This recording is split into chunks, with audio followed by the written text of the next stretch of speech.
पाकिस्तान ने try nation series और Asia cup के लिए अपना 17 मेंबर स्क्वाड जो है वो अनाउंस कर दिया है और बाबर आजम और मोहम्मद रिजवान जो है वो स्क्वाड में नहीं है।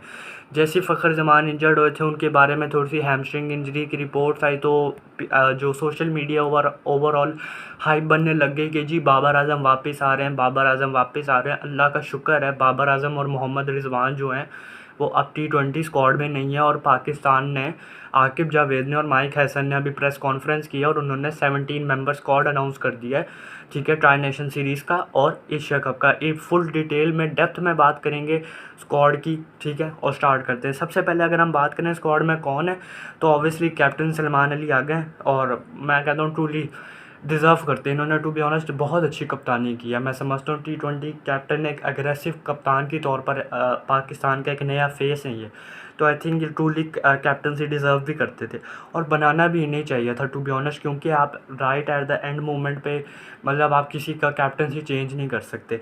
फिर आ जाते हैं जी अबरार अहमद। टर्निंग कंडीशंस होंगी, मुश्किल होगा, मतलब स्पिनर्स को आप कह लें एशिया कप में भी और ट्राई नेशन सीरीज़ में स्पिनर्स का राज रहने वाला है, तो अबरार अहमद को हेल्प मिलेगी, ठीक है। ये एक स्पिनर है, अभी मैंने एक स्पिनर बताया आपको पाकिस्तान टीम में। फिर फ़हीम अशरफ, ठीक है, मतलब अगर आपको बॉलिंग ऑलराउंडर चाहिए, नहीं हाँ, अगर आपको बॉलिंग ऑलराउंडर चाहिए तो नीचे से आकर फ़हीम अशरफ जो है वो हैंडी नॉक्स भी आपको खेल कर दे सकते हैं।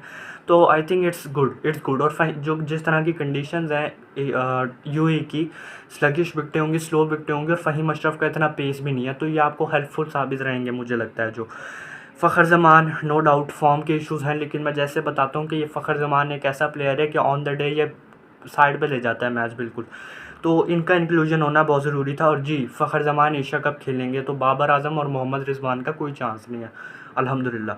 फिर बात करते हैं जी हारिस रऊफ़ की। हारिस रऊफ़ को मैं समझता हूँ अच्छी इंक्लूजन है, ठीक है। मैं समझता हूँ कि इनकी जगह वो होना चाहिए, मतलब इनको अच्छी अवेयरनेस के साथ बॉलिंग करनी पड़ेगी इस ट्राई नेशन सीरीज़ में भी एशिया कप में, मतलब स्लोअर वंस कटर स्ट्राइक करने पड़ेंगे। जैसे ही आप कह लें वेस्ट इंडीज़ की कंडीशंस हैं तकरीबन थोड़ी बहुत आप कहते हैं मैच करती हैं उसकी कंडीशन, जैसे उधर स्लगिश विकटें होती हैं ना, यूई में भी स्लगिश विकटें होंगी, आपको cutter slower ones back of the hand try करनी पड़ेंगी। एक बॉलर है जो इस टीम में नहीं है, जो मैं समझता हूँ इस टीम में होना चाहिए था, ज़रूर होना चाहिए था, उसकी हम एंड में बात करेंगे। फिर हैं जी हसन अली, ट्रूली डिज़र्व करते हैं हसन अली ने। बेशक इन्होंने वेस्ट इंडीज़ में थोड़ी सी मार खाई, लेकिन ओवरऑल एक एक्सपीरियंस बॉलर है और इन्होंने आई थिंक यूई में बहुत क्रिकेट भी खेली हुई है, तो इनको एक्सपीरियंस है अच्छा खासा, तो ये अच्छा परफॉर्म कर सकते हैं पाकिस्तान के लिए। हसन नवाज़, वाई नॉट। इनकी तो सबसे पहले मैं कहता हूँ नंबर 1 पे सलमान अली आगा के बाद इनका नंबर होना चाहिए था हसन नवाज़ का। टू बी ऑनेस्ट ये मिडल ऑर्डर में एक स्टेबिलिटी दे रहे हैं, एक बैकबोन बन गए हैं पाकिस्तान की मिडल ऑर्डर में हसन नवाज़, तो ट्रूली डिज़र्व करते हैं, इनमें कोई बहस करने वाली बात ही नहीं। हुसैन तलत, ठीक है, मतलब आप इनके ऊपर एक क्वेश्चन है कि इनका T20 में जगह बनती है या नहीं, टू बी ऑनेस्ट, क्योंकि ओडीआई जो मुझे लगता है ना इनका टेलर मेड फॉर्मेट है और जिस तरह की इनकी गेम है ना ये ओडीआई क्रिकेट में अच्छा परफॉर्म कर सकते हैं। लेकिन to be honest Hussain Talat के ऊपर एक चैलेंज होगा, एक चैलेंज होने वाला है हुसैन तलत के ऊपर, और इनको एक वो वाली ब्रांड ऑफ क्रिकेट अपनानी पड़ेगी जो आजकल पाकिस्तान खेल रहा है, ठीक है, वो मॉडर्न डे स्टाइल वाली क्रिकेट। फिर खुशदिल शाह की वापसी हुई है टीम में, मतलब एज आप कह लें बैटिंग ऑलराउंडर आएंगे तो ठीक है, मतलब लेट्स सी चैलेंज होगा खुशदिल शाह के लिए। स्पिन भी इनके ऊपर डिपेंड करेंगे, स्पिनर्स ऐसा जब ये स्पिन करवाने आएंगे तो इनको थोड़ी सी सपोर्ट मिलेगी पिच से, वरना नॉर्मली हम खुशदिल शाह को क्या देखते हैं कि खुशदिल शाह बस आते हैं बॉलिंग करवाने और सीधी सीधी बॉल फेंकते हैं अगर पिच से कोई उनको सपोर्ट ना मिले तो।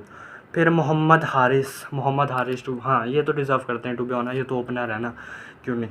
फिर जी मोहम्मद नवाज़, हाँ मैं कहता हूँ पाकिस्तान ने अभी जो स्पिनर सेलेक्ट किए हैं ना इस टीम में वो हैं अबरार अहमद, सुफियान मुकीम, ये 2 स्पिनर है मेन स्पिनर, और थर्ड स्पिनर का as a role Mohammad Nawaz play कर सकते हैं। तो पाकिस्तान देखा जाए 3 स्पिनर के साथ जा रहा है ओवरऑल एशिया कप के स्क्वाड में और ट्राई नेशन सीरीज़ के स्क्वाड में, जो अच्छी बात है। आपको स्पिनर ज़्यादा चाहिए होंगे इन कंडीशंस में। फिर बात करते हैं जी मोहम्मद वसीम जूनियर, ये बहुत बड़ा इंक्लूजन है। इनको इंजरी हो गई थी PSL 10 के दौरान, लेकिन इनका वापसी हो रही है और होनी भी चाहिए थी टू बी ऑनेस्ट। हाँ आप कह सकते हैं थोड़ा बहुत कि इंजरी के बाद वापस आ रहे हैं तो इनके ऊपर मतलब इन्होंने शायद अपना एक्शन भी चेंज किया, ऐसी रिपोर्ट्स आ रही थी।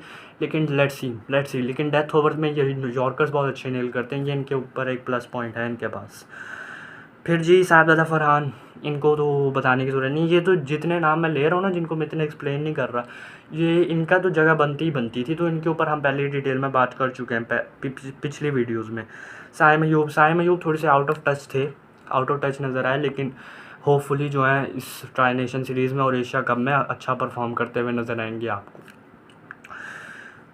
साइम अयूब के बाद सलमान मिर्ज़ा, आई थिंक सलमान मिर्ज़ा के ऊपर मैं बात करना चाहूँगा कि ये एक टू अर्ली डिसीजन है कि आप सलमान मिर्ज़ा को एशिया कप के स्क्वाड में लेके जा रहे हैं। बेशक उन्होंने बांग्लादेश वाली जो सीरीज़ थी वो उन्होंने बहुत अच्छी खेली, या तो हमने उनको बांग्लादेश वाली सीरीज़ अच्छी खेली थी जब उन्होंने, तो आपको चाहिए था कि आप उनको वेस्ट इंडीज़ वाली सीरीज़ भी देते, लेकिन अनफॉर्चुनेटली आप अपने जो आपके प्राइमरी बॉलर्स हैं उनके ऊपर वापस आए, आपने सलमान मिर्ज़ा को रेस्ट दिया। तो अगर आप सलमान मिर्ज़ा को स्क्वाड में खिलाते हैं, मुझे लगता है ये टू अर्ली होगा, लेकिन इसकी जगह आप अब्बास अफरीदी को ला सकते थे। अब्बास अफरीदी की मैं बात करना चाहूँगा कि वो स्लोअर वंस, कटर्स, मतलब बैक ऑफ द हैंड ये बहुत अच्छी डालते हैं और इन कंडीशंस पे काम भी आनी है, क्योंकि ये स्लगिश विकेटें होंगी।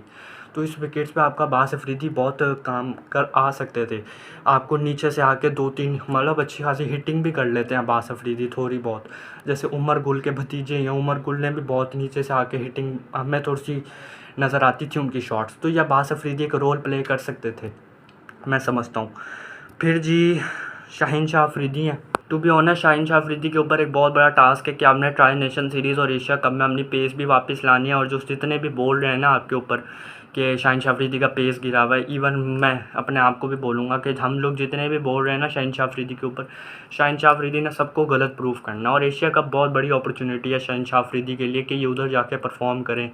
ठीक है, ऑब्वियसली बड़ा टूर्नामेंट है, आप उसमें परफॉर्म करेंगे तो आपका नाम लिखा जाएगा अच्छे अल्फाजों में। ठीक है, फिर सुफियान मुकीम मैं कहता हूँ ट्रूली डिज़र्व करते हैं पाकिस्तान टीम में। ठीक है, चाइना मैंने, और आप देखिएगा ये अफ़गानिस्तान के साथ ट्राई सीरीज़ होनी है ना, उसमें ये अफ़गानिस्तान के बैटर्स को बहुत फंसाएंगे, उनके तो स्पिनर्स अच्छे हैं ही हैं अफ़गानिस्तान के, लेकिन आपको ये एशिया कप और ट्राई सीरीज़ में ये आपको मैं पहले बता रहा हूँ कि ये सुफियान मुकीम जो होंगे वो आपको काफ़ी अच्छी बॉलिंग करते हुए नज़र आएंगे।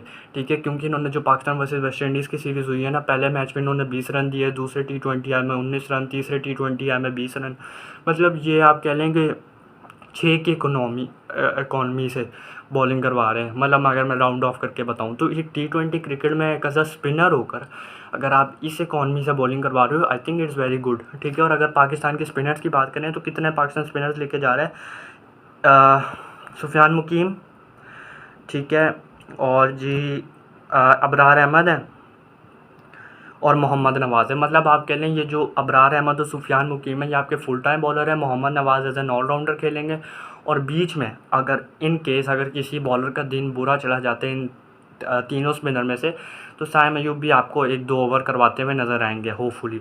और साइम अयूब के पास एक नई वैरायटी भी आई है, उन्होंने सीखी है कैरम बॉल। ठीक है, as an off spinner carrom ball बहुत इफेक्टिव होता है। ठीक है, और लेट्स सी पिच मतलब बॉल थोड़ा सा फंस कर आएगा इन विकेट्स पे, तो साइम अयूब को हेल्प तो मिलेगी कैरम बॉल के साथ, लेट्स सी। लेकिन मैं चाहता यही हूँ कि साइम अयूब अपनी बैटिंग पे फोकस करें, और Salman Ali Agha as a captain भी उनको अपनी बैटिंग पे ज़्यादा फोकस करवाएं एज़ कम्पेयर टू बॉलिंग, क्योंकि जो उनका प्राइमरी रोल है वो बैटिंग करना है, बॉलिंग उनका प्राइमरी रोल नहीं है।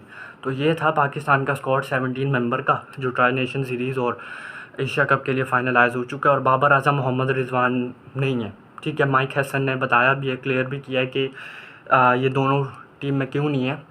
उन्होंने ये क्लियर किया कि मतलब उन्होंने ये कहा कि जो स्टैंडर्ड ऑफ क्रिकेट खेली जा रही है आजकल, उन्होंने ये कहा कि जो हमने बाबर आजम और मोहम्मद रिजवान दोनों को ये बता दिया कि आपने इन चीज़ों पे काम करना है तो आप टीम में वापस आ सकते हैं। तो लेट्स सी, अब एशिया कप में तो नहीं है, लेट्स सी आगे T20 क्रिकेट में क्या बनता है। लेकिन टू बी ऑनेस्ट मैं समझता हूँ बाबर आजम और मोहम्मद रिजवान का दोनों का T20 क्रिकेट में, माइक हैसन और आकिब जावेद जो हैं उनको नहीं कंसीडर कर रहे T20 क्रिकेट में।